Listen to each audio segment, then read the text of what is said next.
पर आपका एक जो आत्मिक यत्न है, बोलो आत्मिक प्रयास, आपका आत्मिक प्रयास धोखे का शिकार ना हो। आप अगर सुबह शाम प्रभु को टाइम दे रहे हैं तो बिल्कुल राइटली आप देते जाओ। अगर सुबह भी उसके साथ बैठ रहे हो, टाइम मिल रहा है, दोपहर को भी बैठ रहे हो, टाइम मिल रहा है, शाम को भी बैठ रहे हो, आपके लिए बेस्ट आने वाला है, यीशु के नाम है। बेस्ट प्लान दे दिया जाएगा, पर आप जब उस काम को करोगे बेस्ट आपके पास आ जाएगा। अब बातों को समझ रहे कि नहीं? मानसून बगैर बने बारिश, तो मानसून बनाना है आपको, वातावरण बनाना है। मुझे पता है जब आप घर पे जाओ तो पिताजी दारू पी करके, बेटी कहाँ गई थी तू, थोड़ा से गुस्सा होना, अच्छा आ गई, दरबार गई थी, आश्रम गई थी, वो तमाम चीजें। पर आप उससे डरने की जरूरत नहीं, अपना आत्मिक आपा नहीं खो देना। पर जो चीजें आपको दी गई हैं वो शैतान को हराने के लिए हैं। जो आपको यहां सौंपा जाएगा वो बीमारियों को हराने के लिए है। इसके प्रति हमें गंभीर होना है। पड़ोसी को बोलो, हमें इसके प्रति गंभीर होना है। गंभीर होना है। क्या होना है? क्योंकि ये चीजें पैसे से नहीं मिलती, ये चीजें हमारी सुंदरता से नहीं मिलती, ये चीजें परमेश्वर के सामने बैठने से मिलती हैं। बातों को आप समझ रहे हैं पीछे? हाँ, प्रभु के सामने बैठने से ये चीजें हमें मिलती हैं। परमेश्वर के साथ समय बिताने से ये चीजें हमें मिलती हैं। वाचा का संदूक जब ओबेदेदोम के यहां चला गया,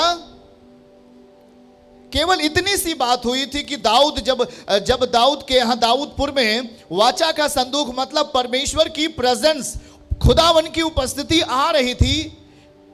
एक बैलगाड़ी के सहारे वाचा का संदूक लाया जा रहा था, और जैसे ही बैलों को ठोकर लग गया, वाचा का संदूक नीचे गिरने वाला था। उसका अगुवाई करने वाला एक व्यक्ति उस वाचा के संदूक को ऐसे हाथ लगा दिया, खुदावन ने तुरंत उसको मार दिया। मालूम है क्यों मार दिया? कि एक मनुष्य हमें संभालता है। आप परमेश्वर की अगुवाई नहीं कर सकते। वो व्यक्ति जब बैल को ठोकर लगी, ये परमेश्वर का काम है, संभाल लेगा, वो नहीं गिरेगा। पर एक व्यक्ति ने जल्दबाजी किया और खुदा की अगुवाई करने लगा, परमेश्वर की अगुवाई करने लगा, और इसीलिए परम पिता ने उसे क्या कर दिया? तुरंत ही खुदा का गुस्सा उसके ऊपर आया। बाइबल कहती है वो तुरंत मर गया। और जब दाऊद ने ये बात सुना तो उसे बहुत डर लग गया। उसने कहा, अरे रे रे रे, ना ना ना ना, अभी 3 महीने मैं वाचा का संदूक अपने घर नहीं लाऊंगा। 3 महीने। और जब नहीं लाया तो ओबेदेदोम एक वर्शिपर था, वर्शिप करने वाला, जैसे यहां लोग वर्शिप करने वाले बैठे हैं, वर्शिपर था, और वो और गेटमैन था। उसके फैमिली के लोग गेटमैन थे। जहां पर वाचा का संदूक रखा जाता था तंबू में, वहां पर गेटमैन का काम करते थे ओबेदेदोम के फैमिली के लोग। वहीं पर उस ऊंचे चट्टान के ऊपर परमेश्वर का वाचा का संदूक ले जाया गया। 3 महीने रहा, और 3 महीने के अंदर उस वाचा का संदूक आने से ओबेदेदोम का पूरा परिवार धनाढ्य हो गया, आशीषित हो गया। और जब यह बात एक कर्मचारी दाऊद से बताता है, दाऊद कहता है, सही? उसने कहा, हाँ स्वामी, 3 महीने हो गए, वाचा का संदूक जब से ओबेदेदोम के यहां घर में गया है वो बहुत आशीषित हो रहा है, बहुत ही आशीषित। दाऊद ने कहा, आज ही वाचा का संदूक दाऊदपुर में आएगा। याद रखें, हमें उस चीज को अपने अंदर ले लेना है। स्वीकार करने में देरी मत करो। अपने आप को परमेश्वर के निकट रखने में देरी मत करो, पर कहो कि हाँ परमेश्वर तू मेरे निकट रहे। और वो अपने आप को खुदावन के सामने रखने का विचार तुरंत ही निश्चित करे। पड़ोसी को बोलो, निश्चित करे। और जब दाऊद ने निश्चित किया तो दाऊदपुर में जब वाचा का संदूक आ रहा था तो कैसे नाच रहा था, हैं? वो उसके कपड़े उतर गए थे। समझ रहे कि नहीं? वो कपड़े शरीर पे नहीं थे। कुछ लोगों ने कहा, एक स्त्री थी मीकल नाम की, और वो देख रही थी कि दाऊद पागल जैसा नाचता हुआ आ रहा है। उसने उसको तुच्छ जाना। होता नहीं, कुछ लोग ऊपर का कपड़े क्या करते हैं, उतार करके पूरी तरह एकदम, तो वो भी ऊपर का कपड़े उतार दिया और एकदम झूमते हुए आ रहा था। जब उस स्त्री ने देखा कि दाऊद राजा होकर के इस कदर आ सकता है, वो दाऊद को तुच्छ जाना। जानते क्या हुआ उसके साथ? उस मीकल स्त्री का विवाह तो हुआ था पर उसका संतान कभी नहीं आया, वो श्रापित हो गई। क्यों? क्योंकि उसने परमेश्वर के दास को, वो जब नाच रहा था तो हंसी मजाक उड़ाया और इस कारण से वो स्त्री मीकल श्रापित हो गई और उसको कभी संतान नहीं आया, उसकी कोख बंद हो गई। अब जानते हैं कि जब यहां पर हम परमेश्वर के लिए अभी नाच रहे थे, एक बड़ा अच्छा भजन गाया जा रहा था अभी, मेरा हाथ सुपर नेचुरल है ना, ऐसा करके, ये बड़ा पावरफुल सॉन्ग है। आप जानते हैं कि जब आप परमेश्वर के लिए फिदा हो जाते हैं, दीवानगी, व्हाट इज द दीवानगी? क्या है दीवानगी? सुबह उठना यीशु, दोपहर यीशु, सो रहे तब भी यीशु। दाऊद कहता है जब मैं सोता रहता हूं तब भी उसके वचन मेरे बुद्धि में नाचते रहते हैं। जब मैं सोने के लिए जागता हूं और जब एक पल के लिए मेरी आंखें खुलती हैं, उस वचन पर मेरा ध्यान चला जाता है।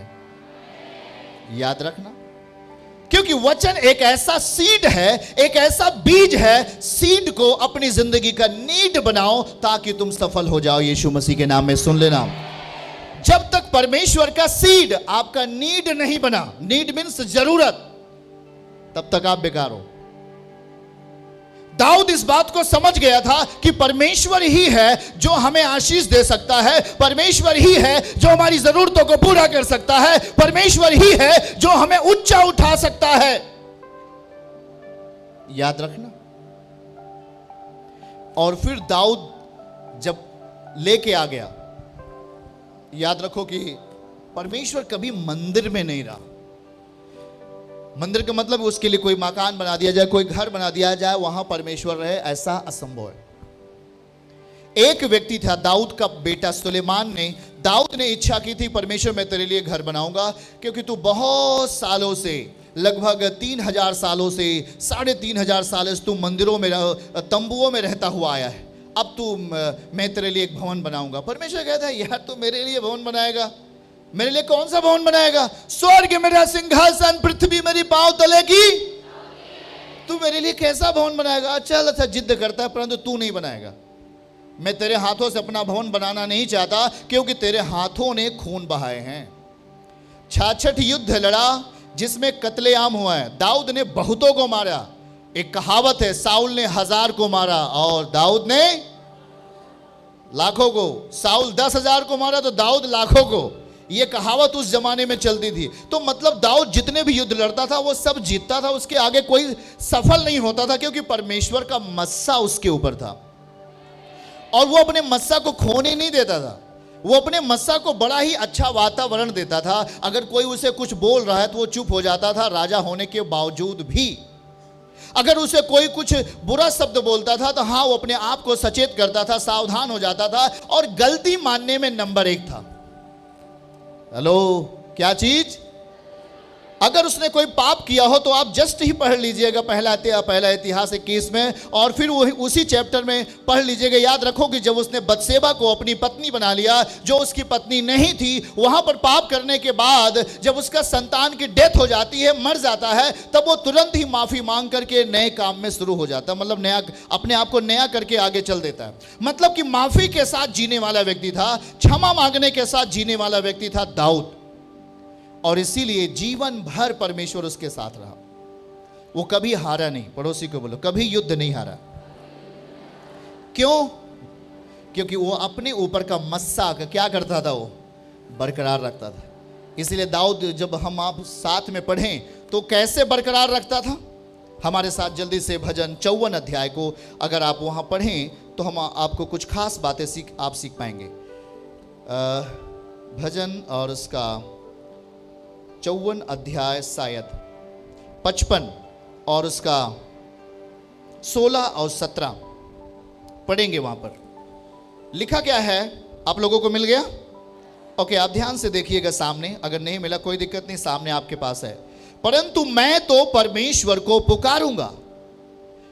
सब लोग कहिए, परंतु मैं तो परमेश्वर को पुकारूंगा और यहोवा मुझे बचा लेगा।